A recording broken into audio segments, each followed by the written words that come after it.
Chandra's depths. It's Paradis. But what... Are we back in Dawnshore? Already? This is Sapadal's doing. I'm certain of it. No power in Aora could transport us so quickly, or so far. What happened to the Living Lands started long ago, and we're going to finish it. Are you seeing this? I don't think Paradis looked like this when we left it. Looks like the war already started, and the giant roots are winning. Marius, vines don't usually get that big this quickly, do they? Based on their growth and size, I'd say we've been gone 2 or 3 weeks. Hey, at least you didn't let 6 years go by. Who knows if the garden affected time, or merely our perception of time, assuming there's even a difference. It's like how a body fights an infection. The fever gives you strange dreams that feel like an eternity. Look at this place. Feels like we're still in the dream. And not just us. Those are more your people's ships in the harbor, and Steel Garrote banners past the barricades. That can't be good. Even Ringrim is here. Perhaps we'll get to see an Archmage in action. I think I see Elia as well. What a strange reunion this will be. The Blessed Wardens are here too. That conflict we've been trying so hard to prevent started without us. Nah, don't be so hard on yourself. The Steel Garrote have been itching for a fight this whole time. This would have happened with or without us. Before we go, what happened back there with the Dream Scourge and Sapadal? I'm not sure. That's good, right? It's a relief that the Dream Scourge won't be a problem. I only hope we can say the same about Sapadal. Time will tell, I suppose. After all this time, they're free. And the Living Land is free to heal. We've cured the land, and we've even freed a caged god. All in all, rather a successful day. You've saved the soul of the Living Lands. Now the survivors fight over its bones. We should take a look. See if we can get ahead of whatever storm is brewing down there. People seem to be gathering west of here. Whatever's happening, let's be a part of it.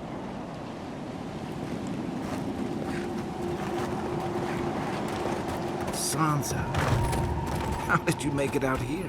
They marched in with no warning. I couldn't think. I just ran. These... Envoy! What does the Garrote think they're doing? What's the point of exploring if you just want to plant your flag everywhere? They broke some glass, but the map is safe. They didn't think I was worth the trouble. Right now, that's a good thing. If you're looking for survivors, a few of us fled to the Balrog. How many? I'm not sure. I saw Sapiento. God, I hope they're not trapped in there. I am sorry I can't be more help. You always were a forgiving friend. We should move. Let's hope the Garrote hasn't made it to the Balrog yet. Envoy, wait! Before you go, I may have something for you. I took some supplies when I ran.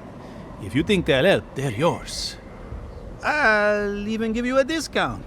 You know, for saving the city and everything. Snow? Why is there snow here? That's gotta be Ringgrim's work. A familiar face. Snow and Shatterscarp. We meet again, Envoy. And you, Yardsley. You're always a prodigious and welcome sight. Oh, yes. Always a pleasure to see you, too. Paradis burns, thanks to Lodwyn and the Steel Garrote laying siege to it. But the Dream Scourge is gone. She must have come back to life. Again. I suppose we couldn't be lucky enough for her to stay dead. It's remarkable how hard you mortals fight for causes that'll be forgotten within centuries. Still, I do think the world has been irrevocably, if minimally, changed by your actions. Perhaps a new god being set loose on the world is certain to have consequences. Mostly, I'm curious about whether you think you've made the right choice.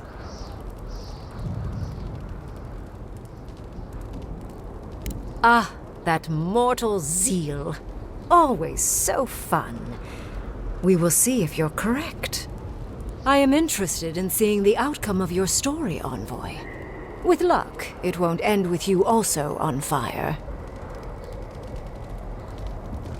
Mortal comforts are so very adorable. All you desire are your base needs lavishly fulfilled. Goodbye, Envoy. And Yardsley, I do look forward to when all of this is done. I am eager to work with you. Oh, yes. We'll, discuss that later.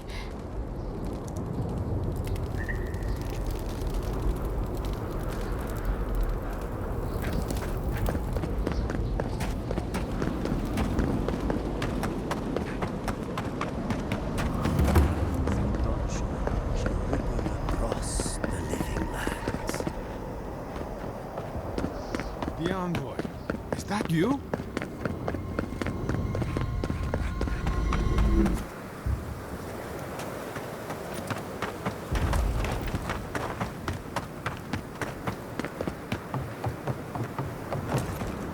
Envoy? Is it really you?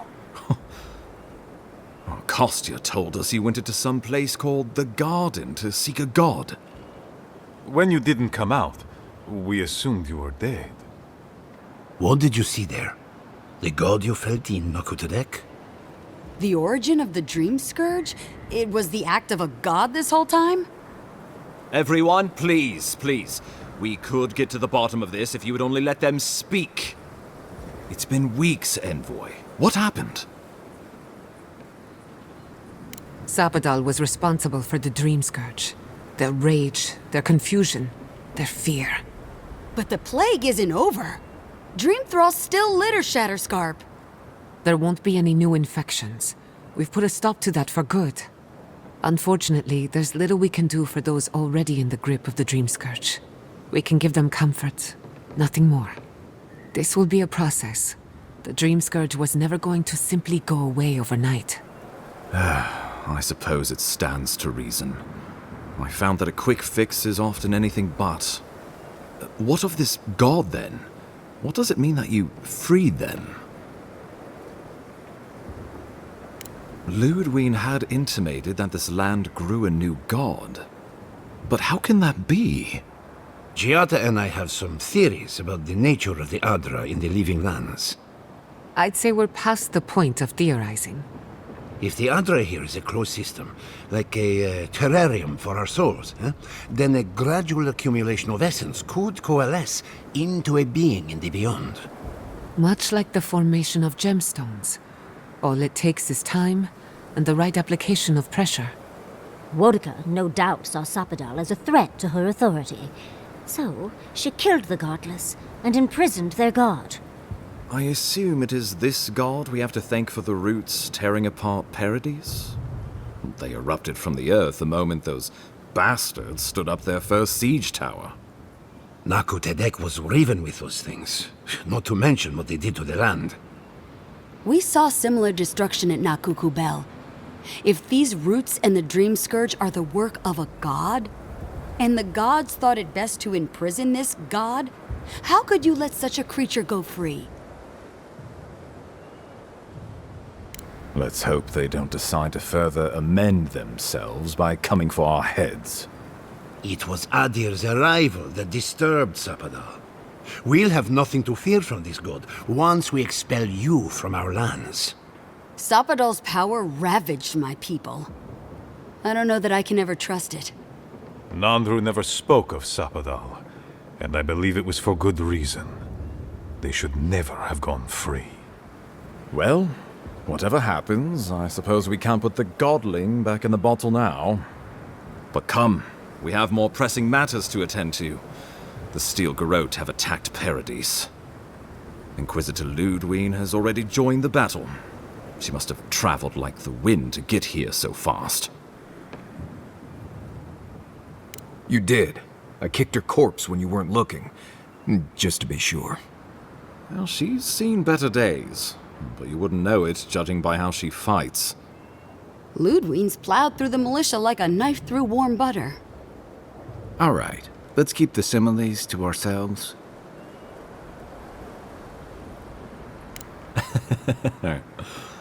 Oh, cheer up. You wouldn't be the first to make that mistake. Might not be the last either, depending on how things go. So long as her passion for Wodica lives, so too will her spirit. Then we destroy her faith, and the rest of her will follow. I have a theory about this. Let's talk at camp if you want to hear it. But I think we can kill her. Oh, good. That will be easy. It is not, I think, impossible. Well, you might not believe me, but I didn't want any of this to happen. It was Lodwyn who called for the attack. I didn't hear an answer, Ambassador. She and her Steel Garrote laid siege to the city, shortly after you beat her to the garden. We've had no news from inside for several days. From what we can observe, southern Paradis is in pieces, and the remaining militia batters at the gates to no avail. Is there nothing our people can do? Given the state of our supply route after the Dream Scourge, and the Steel Garrote's destruction, we expect the people trapped inside will run short of fresh food and clean water in a matter of days.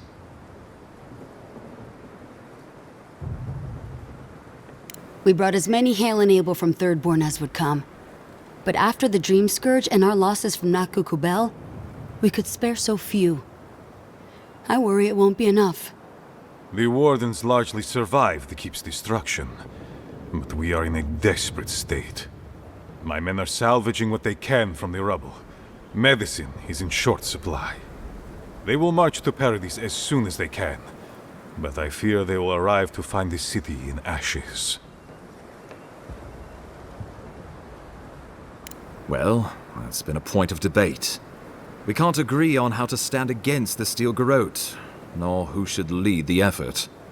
Nobody wants to risk their people at the front.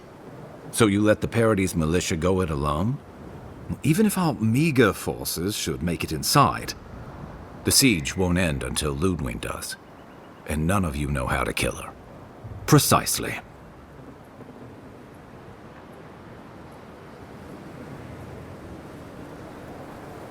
The lawful settlement of a new Adirian colony, supposedly. Or the establishment of a Wodican state. She could win with a godlike in her ranks. Your presence would serve as a powerful endorsement. I suspect that's rather the point. If they don't believe in the strength of her convictions, she'll show them. Remember, she has an obligation to Wodica, a solemn oath. And neither the Steel Garrote nor the Queen that was look kindly upon oathbreakers. Because a victory here would discourage resistance elsewhere. The better question is, why didn't you stop her? Excuse me? She's a 7-foot-tall skeleton powered by her devotion to the goddess of retribution. This isn't my fault. Sure. Just blame the dead woman. Very mature. Who else should I blame exactly? Our envoy, perhaps? For not stopping Lodwyn in the tusks?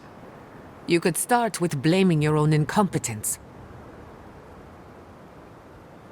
Lodwyn's the muscle. I'm merely the personality.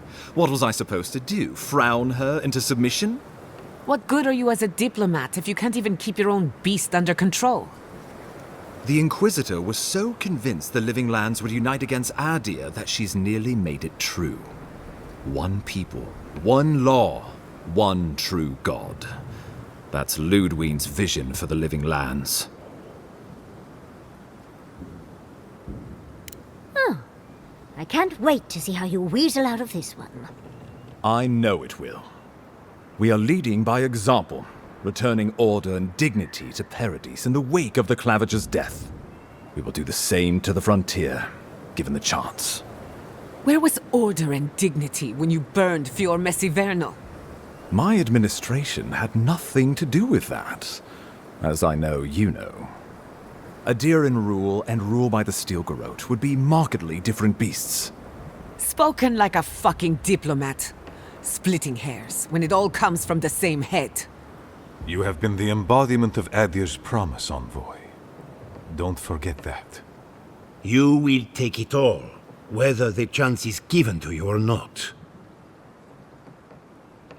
What passes between Lodwyn and her men, or between Lodwyn and the Emperor, for that matter, is not my affair.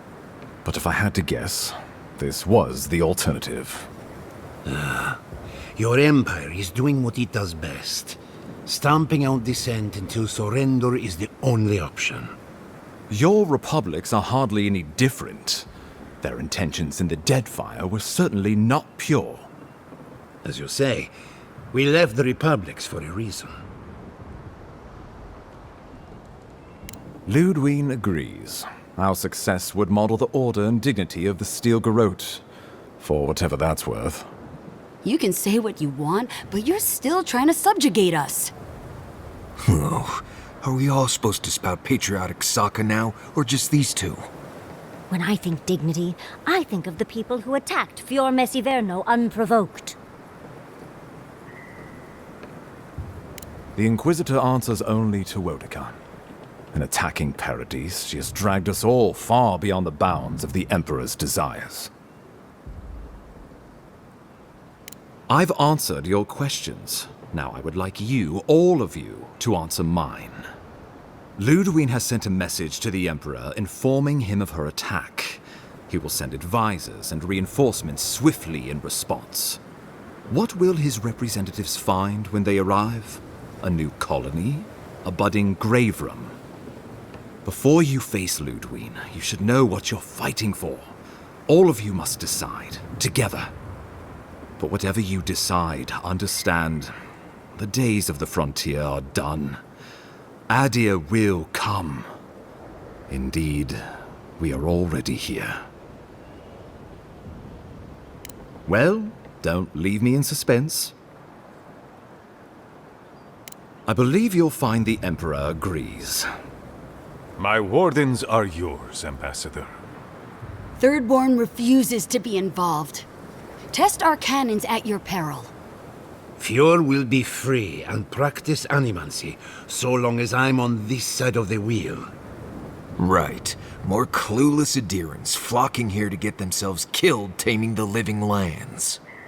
Wonderful. I'm sure everyone will adore working under the yoke of Adir. It is decided. I will tell the Emperor's men that Paradis will become a colony of Adir. That leaves the matter of Lodwyn and the Steel Garrote. She will never surrender, Envoy. Not even the establishment of a colony would satisfy her now.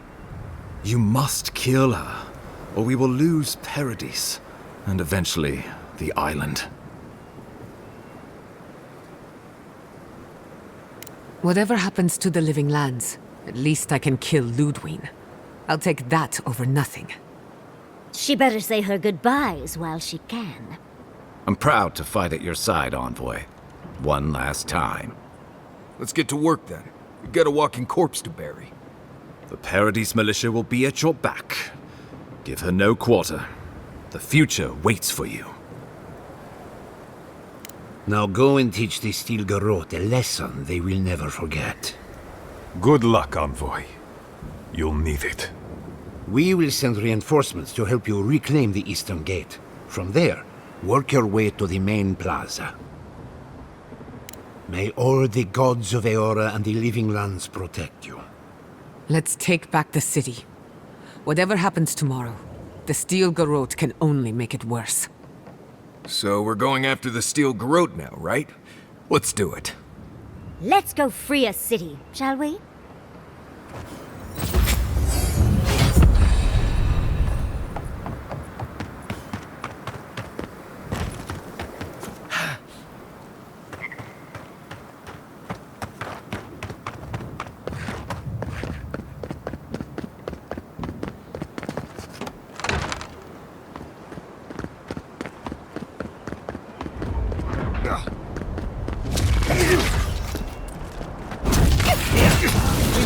company! Get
We shall tear your enemies apart. Everyone okay?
Don't worry about the eastern gate.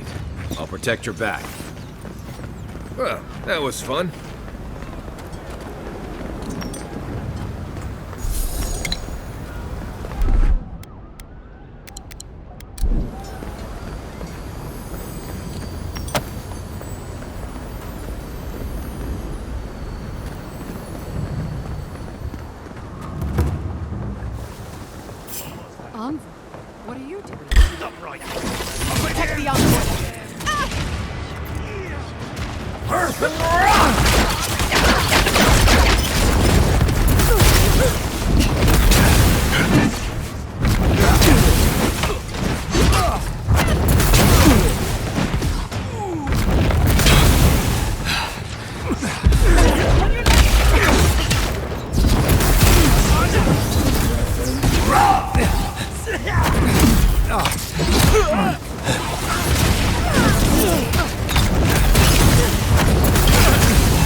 I thought you left town weeks ago.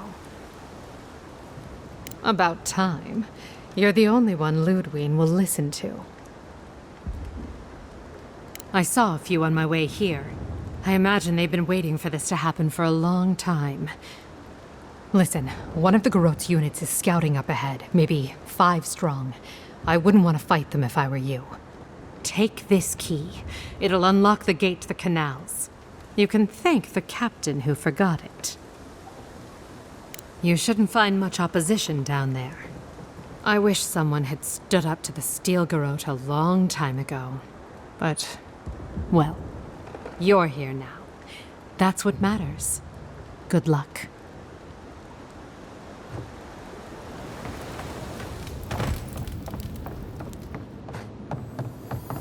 We should go now, while the fighting's died down. Can you not hear the screaming outside? She's right. We can't go now. Then when? Should we wait till the Garrote set this bar alight?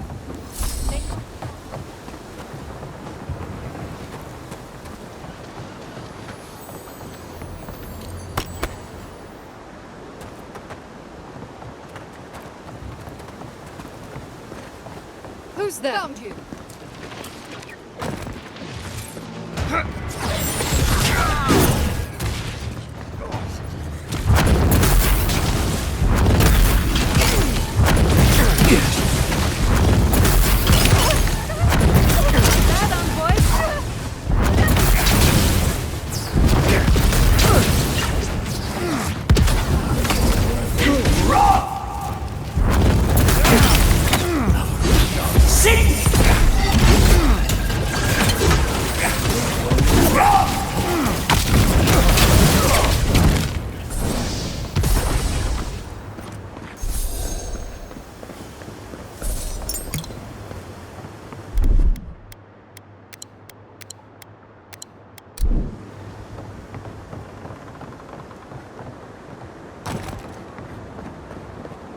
Envoy over here. What exactly do you think you're doing? You nearly died in my clinic. Correction, you did die. And now look at you, fighting the Steel Garrote. What have you got to say for yourself? Well, at least you're alive. Try and keep it that way. We're patching up folks as best we can, but I'm not gonna sugarcoat it. War is a damn bloody mess. Yeah, stop the fighting. I can't say I approve of you leaping into the fray, but it's always nice catching up with a former patient. Wait a second. Jada? Jada Castell? What are you doing in the middle of this? Surviving. It's good to see you, Liviana. Unfortunately, we're on a tight schedule. Do you need anything? Money? Supplies? Once this is over, I could always use another pair of hands at the clinic. The invitation's still open. Thank you, but I've decided to tough it out as an animancer. On my own terms. Can you manage without me? Are you kidding? I'm happy for you. Besides, I've got Chico on bandage duty. I just wanted you to know there's a place here whenever you want it. Gods be with you, Envoy. For my sake, try not to die a second time. Come on. You know this. You practiced with Uncle Capo 100 times. Tight, but not too tight. You don't want to cut off the blood flow.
I've got the Plaza under control.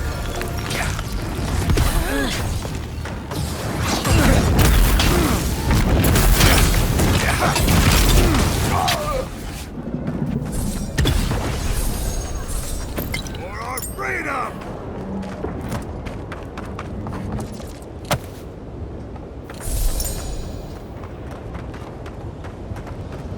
Wodeca demands your submission. Stand against her and fall! Let's pay Lodwyn one final visit, shall we? Let's make sure she's staying.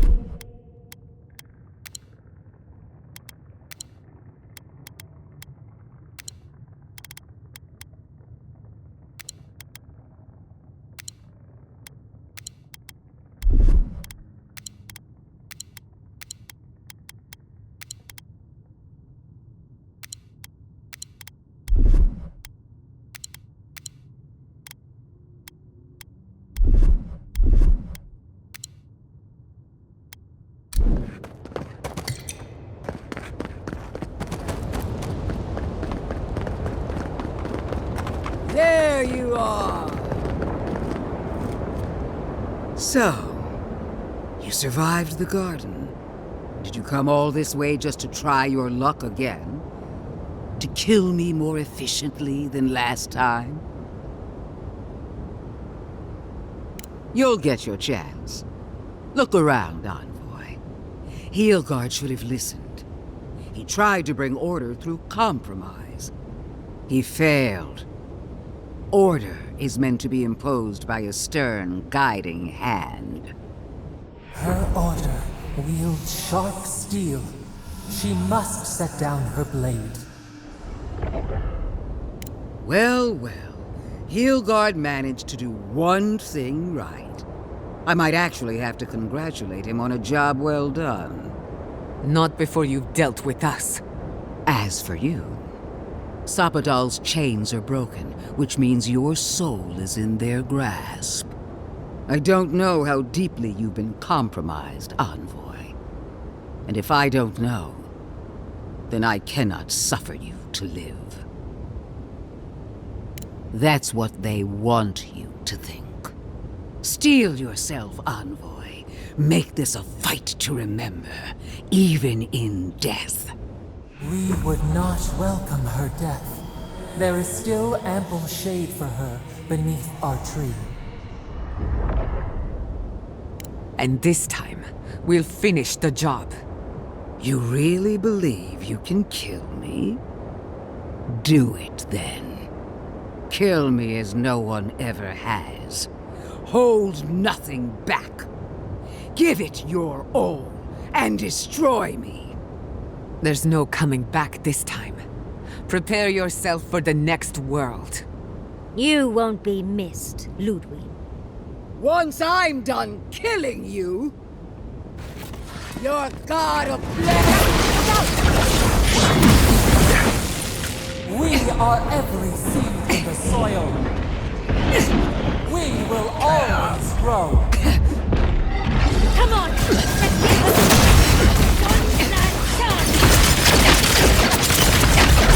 Seek!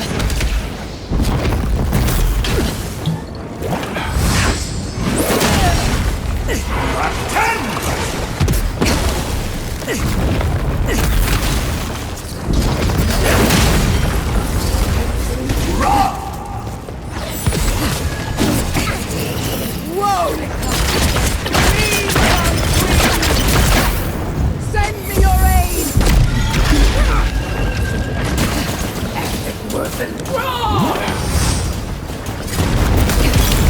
Unseek!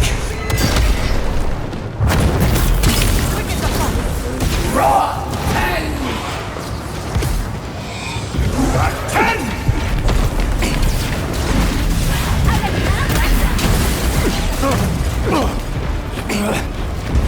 Unseek!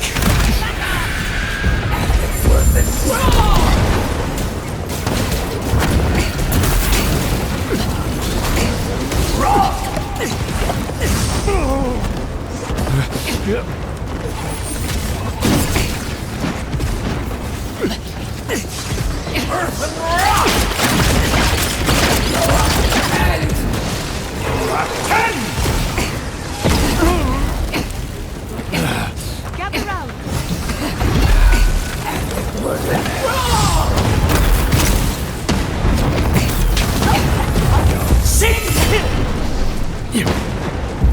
Unseek!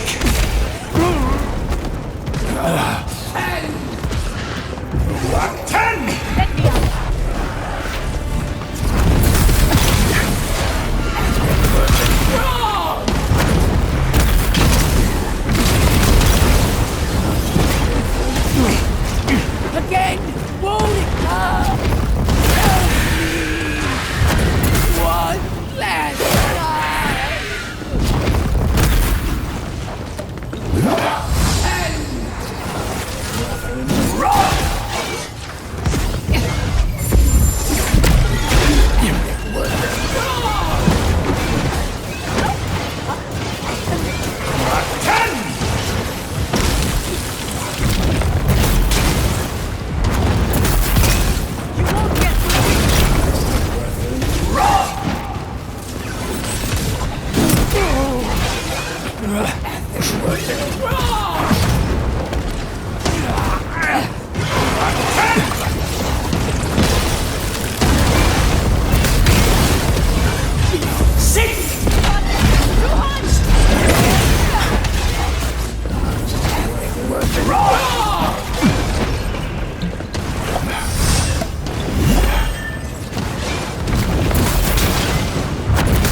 Wherever Lodwyn is now, she must be seething.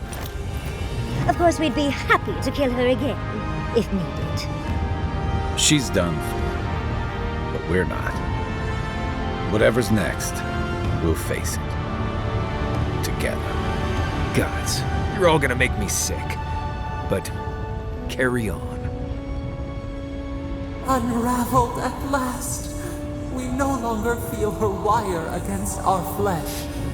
We are free always. We are free forever. Silence falls over Paradis, as though the city is holding its breath.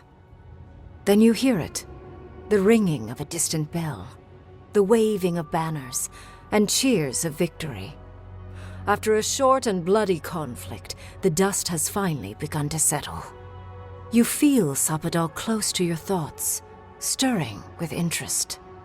The god of the living lands is observing this moment, unfettered by confusion or fear. For the first time in centuries, they understand. The Paradis militia rallies to you, the outsider who defended them in their hour of need. Whatever happens next, you have won their confidence. You take a moment to reflect on the calm. Not so long ago, you arrived at these shores on a simple errand, which turned out to be anything but simple. The Dream Scourge is over, and the island has been cleansed of plague. A time of healing and mourning follows. People look to you for answers about the source of the affliction. You tell them the truth, how the plague came from a power beyond mortal understanding, and how it is finally at peace. The Living Lands is now a colony of the Adiran Empire.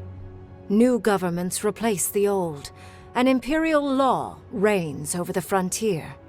An age of order and discipline is just over the horizon. The rebels of Paradis come to learn that resistance is futile. After the assassin Egwulf died in custody, many of his worst fears about the Empire are confirmed. Some of his people splinter off, while others abandon the fight entirely. Their alliance is never the same.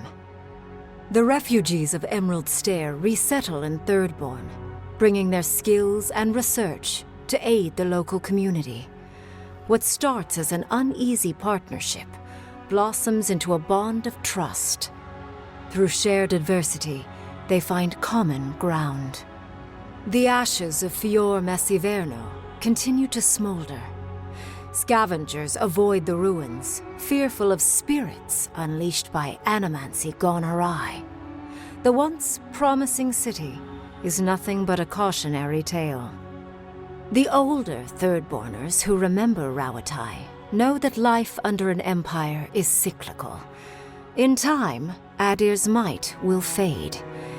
But the younger kith of the settlement remember what Thirdborn used to be, while having lost so many to an archmage's spell, and straining under the yoke of an empire. Despite the line of Adiran's ships bearing fine goods, their rage is a powder keg that sits and waits. With Solace Keep destroyed, the Pargrunan find themselves at the mercy of a world they once turned away from. Some cling to the site of the fallen fortress, rebuilding a meager settlement. Others are lured by Adiran riches to perform their craft work for the Empire. Kostya spends the rest of his days in Adir, negotiating better terms for his people. It is a life of luxury, but a bitter one. When Kai returns to Thirdborn, he's no longer running. He finds a town that's been diminished by struggle, conflict, and tragedy. He finds home. He helps repair Thirdborn's walls and train its defenders, carrying on Tama's legacy. And while his labors do not restore all that was lost, they build something new. With his travels alongside the envoy complete, Marius is left directionless once again. Rather than disappearing into his cups, however, Marius leans on his time among his companions to give him the strength to re-enter society and find comfort in civilization. He establishes a route between Paradis and Thirdborn, guiding travelers between the two in return for money and supplies. And while he has a reputation for being aloof, he joins the campfires from time to time, sharing stories of his time with the envoy that most travelers believe are completely made up. Giada continues to improve as an animancer. She dedicates her work to the spiritual health of the living lands, nurturing instead of exploiting. Others follow her example, seeking her tutelage from lands far and wide. In the years to come, rumors spread of a secret society gathering in the wilderness, where animancers work in harmony with nature. The dream of Fior Mes Iverno lives on in her. No longer under the threat of imminent death, Yatsley returns to the Animancers. Reunited with her beloved Quilici, she helps him and the Animancers as they put their lives together after the attack on Fior Mes Iverno. Eventually, she even has something nice to say to Vidaro. As the days pass in contentment and relative peace, Yatsley is struck by the persistent feeling that something is missing. Though she still devotes herself to her studies of both the arcane and the godless, the restlessness never goes away. Freed from torment for the first time in centuries, Sapadal turns their prodigious curiosity to the people that shaped them. They observe the ways their people live, and they think deeply about what they see.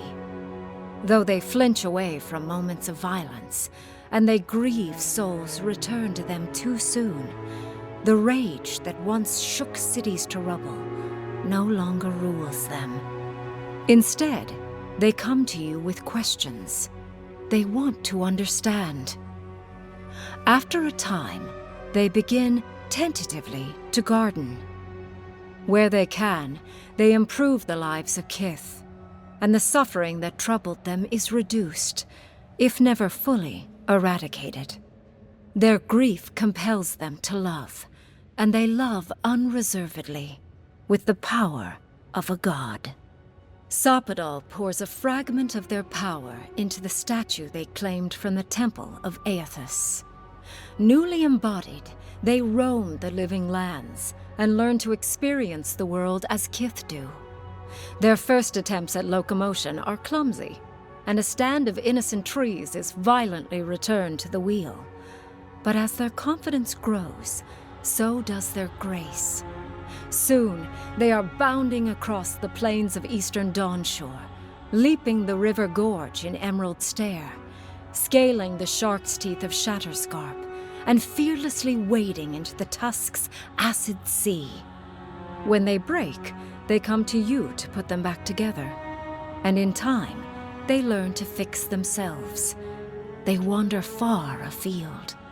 You see less of them, but they are never far from your thoughts. And on the rare occasion they return, they always bring you something beautiful and strange. The sounds of celebration pull you out of reverie. Many are waiting to greet you with open arms. You take a moment to catch your breath and savor it, because everything is about to change.